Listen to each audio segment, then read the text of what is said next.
Chapter 126 The Rebellion's Beginning. Once Chloe parted with Hinata and Ruminas, she returned to Yuki's side. Upon departure, she took off her bracelet and handed it to Hinata. This is a piece of my equipment. It was passed down to me when our souls were one, so it's yours to begin with, is it not? The spirit equipment bracelet, that bracelet which Rimuru made by copying the destroyed spirit equipment and gave to Hinata, because it was linked to Hinata's soul. Upon merging with Chloe, it was also sent to the past. And though even at the beginning it was called a legendary piece of equipment, it had further evolved by feeding off of Chloe's power during her travels. Now it was a divine piece of equipment, Chloe's personal piece. Hinata considered accepting the bracelet. Indeed, when they were one, Hinata was able to use it. However, this piece of equipment was shared many years with its master, Chloe. Moreover, Hinata, who has lost much of her original strength, was simply no longer able to sustain the equipment summoning even for a moment. Thus, with a sigh, it is yours, Chloe. I can no longer use it. Besides, this was made by your teacher, Rimuru. It fits you better, Hinata said with a warm smile and returned the bracelet. Chloe took it in her hands and held it close to her heart. Sensei made this? Is that so? So Sensei has been protecting me for so long. When I meet Rimuru, I'll tell him that you're doing fine and holding onto that bracelet. So use it, or is it called a hero's personal garb for naught? Thanks, I'll treasure it. Chloe responded with a smile and nodded. Hinata nodded in return. The two souls who have fought together for so long would no journey separate. Chloe bowed in gratitude, silently opened the door, and disappeared without a word to the other children. For Chloe, the four kids are irreplaceable. She truly wants to call out to them and throw her arms around them, but now is not the time. When the world's destruction is avoided, then she could do it. Then she would finally be released. So Chloe will no waver. She will not meet with Rimuru and will not call out the kids, for she was yet cursed by Yuki.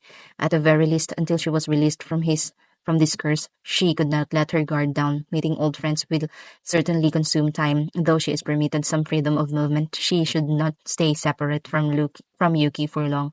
Yuki's three commands are powerful chains binding her. Although he is obligated to give her specific commands, she must still obey his orders. Chances are Yuki is now aware that Chloe has awakened as a true hero. Though Yuki never gives out orders without carefully thinking of the consequences, he just may order her to fight Ruminas. This is why she must move only after considering every possibility. Upon exiting, Chloe dispelled her spell. Though no one has noticed, Chloe has been slowing time, the whole while, since Hinata and Chloe awakened only 3 minutes. In the world have Since Hinata and Chloe awakened, only 3 minutes in the world have passed.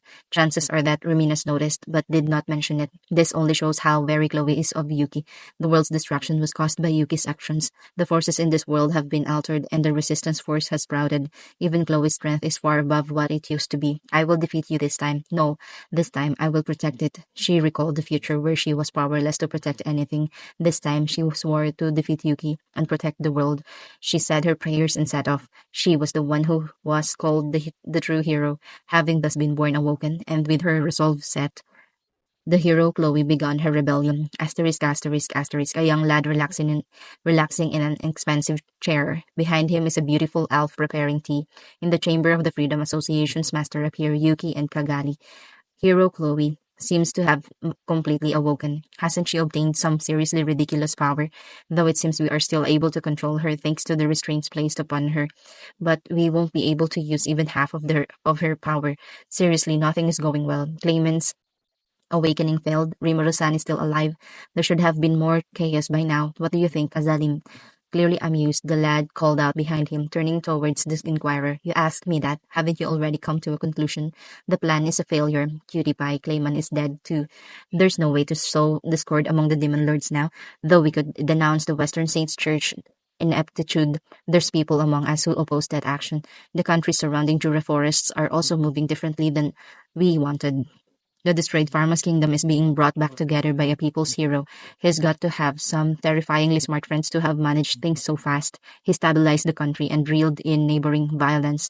Even the monster's activity has been stifled by Tempest. The Jura Forest countries are enjoying a time of never before seen peace and prosperity. In short, it's complete opposite of what you had expected. Kazalim replied with a bored expression. Hey, why did you choose a pretty girl but are talking with so rudely? Is that your type?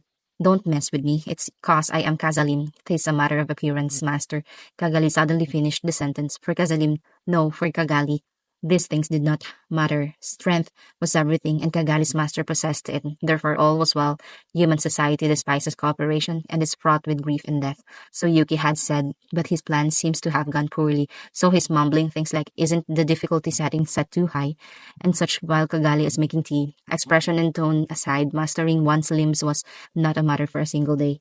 In the first place, Kazalim was not a being who understood gender but was affected to some degree by possessing Kagali. One of those effects was to gain a cooking and tea brewing skill. So playing her role as Yuki requested, Kagali spent her time learning to interact with people. You, for someone who doesn't fight, you're surprisingly good with your hands. Well, whatever, but seriously, to have things go so poorly breaks my heart. I feel like blowing off some steam. Don't do that. Actually, do that when I'm not here. Aren't you crafty? So weak and helpless, but sly to the end. What do you expect? I, with my planner ability and not fit for combat, I'm not fit for combat. And considering that we use your ability and my wisdom, I wonder how we ever fail. True, I have a hypothesis. I fear there is a superior calculating ability at work here. Really? In that case, it's time. We're heading east. Everyone will depart from the headquarters. Is that fine? Even though we had built such a solid foothold here, it can't be helped. If we don't cut our tracks now, who knows how much we'll lose. Besides, this is not the end. We have secured the hero who could have killed me. That's right, that is true. Understood. I will prepare proper personnel to be left behind. The rest will follow us east. Would that be all? Yeah, that's fine. Though I even had a plan to go demon lord hunting and to mess with Saint Search Ruminas. But that's too dangerous for now, and using the hero here would be a waste, so we move. Thus Yuki made the order to evacuate his chambers. The 10 years he had spent building up trust to rise to this position. Without a doubt, Yuki did it solely to advance his goal. Now that his plan was facing failure after failure, he had no choice but give up some things. Kagali received his order and departed to make it happen, watching her leave with cold eyes. But damn, Chloe, to think you would become that much stronger than I am. A waste, but I fear I'll have to order you to never use your abilities against me. He muttered, that a proclamation that bore the full knowledge of the difference in their power. Wearing a smile of utter delight, Yuki began to think a trump card, but also a joker which could kill him. How exciting it is, he thought, completely ignoring his recent failures. Kagurazaka Yuki was enjoying the current situation, and by thus abandoning the post of the Grand Master and disappearing into darkness, he brought great calamity to the world. Thus, the bringer of chaos was released. Asterisk, asterisk, asterisk. When the kids awoke, Chloe was already gone. The one most upset at her was Alice. Chloe grew up first. I bet the only reason she did it was to get Sensei's attention. She grumbled, furious. The other children were upset for another reason. They were upset because she left without saying goodbye, but the three boys decided to console Alice instead. Watching those kids, Fritz only thought that was relieved that he didn't have to deal with them. But in the end, Fritz, we're headed to the Tempest. We're headed to Tempest. I want you to come along, Hinata said, implying that he would be babysitting them from now on. So it's come to this. He sighed and gave up. But not all was amiss. She said come along, so that means Hinata would also be going. Cardinal Nicholas cannot leave the Western Saints Church, so this was a chance to make some more memories with Hinata. Fritz thought and smiled. Hinata, who was now appeared, nicer, felt even more womanly, and truly became an unattainable flower for the Templars. Fritz could not possibly allow Nicholas to monopolize that flower. For Fritz, who was in his 20s, Nicholas' 30s, was was an old man. To allow that old man to have Hinata would hurt Fritz's Templar pride.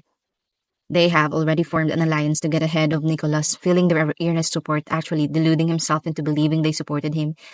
He accepted her request. Nicholas was pouting due to being again separated from Hinata.